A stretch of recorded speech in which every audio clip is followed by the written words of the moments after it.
প্রিয় দর্শক বন্ধুগণ, সবাই কেমন আছেন? আশা করি সবাই ভালো আছেন। আমি আজকে যে টপিকটা নিয়ে আপনাদের সামনে নিয়ে আসছি সেটা হচ্ছে হলুদ। হলুদ কিন্তু আমাদের বাংলাদেশে বা বিদেশে সবার ক্ষেত্রেই হলুদের প্রয়োজন হয়, এবং এই হলুদটাতে কীরকম লাভ হয় বা কীরকম ফলন হয় সেটা যারা ফলন ফলন ফলন ফলায় তারাই ভালো জানে। দেখেন, এই হলুদ যে ক্ষেতটি লাগানো আছে আমাদের বাড়ির পাশে, এটা কিন্তু পুরা ক্ষেতটাই এক সমান আছে, কিন্তু এই ফলনটা থেকে আশা করা যায় ভালোই লাভবান হবে যিনি কাটছেন। কিন্তু এই হলুদের মনে করেন যে আপনার দেশব্যাপী সারা ইয়ে এই হলুদটার প্রয়োজন। তাই আমি বলবো যাদের যাদের ফলানো জমি আছে, জায়গা আছে, তারা সবাই হলুদ ফলাবেন এবং হলুদের চাষ করবেন। দেখেন, এই যে মাথা পুরা ক্ষেতটাই কিন্তু এক সমান আছে।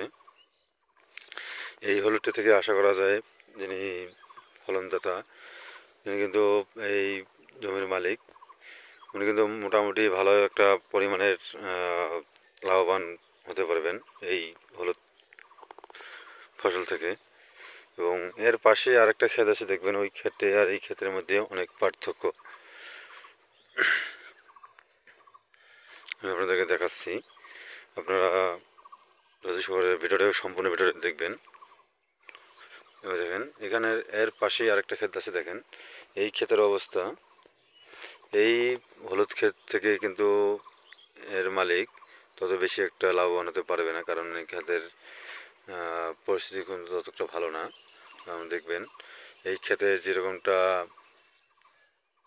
যেরকম অবস্থা আছে এর তুলনায় কিন্তু এই ক্ষেতটি অনেক গুণে ভালো আছে। সেই কারণে এই ক্ষেত্রে থেকে এই ক্ষেতের মালিক কিন্তু প্রচুর লাভ করবে এই ফলন থেকে। যদি এই হলুদ ক্ষেত্রে যদি ফলন মোটামুটি হয়, তা সেখান থেকে কিন্তু সে অনেকটা লাভবান হতে পারবে এই ফলন থেকে। আর যদি আমার ভিডিওটা যদি ভালো লাগে বা এরকম ইন্টারেস্টিং ভিডিও পেতে, অবশ্যই যারা ফেসবুক থেকে ভিডিওটা দেখছেন অবশ্যই আমার ফেসবুক পেজটি ফলো করে রাখবেন, এবং যারা ইউটিউব থেকে দেখবেন অবশ্যই ইউটিউব চ্যানেলটি সাবস্ক্রাইব করে ভিডিওটি শেয়ার করে অন্যদেরকে দেখার সুযোগ করে দিন, এবং হলুদ ফলানোর জন্য উৎসাহিত করবেন।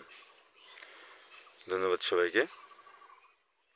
সবাই ভালো থাকবেন, সুস্থ থাকবেন। আজকের জন্য এখানেই বিদায় নিচ্ছি।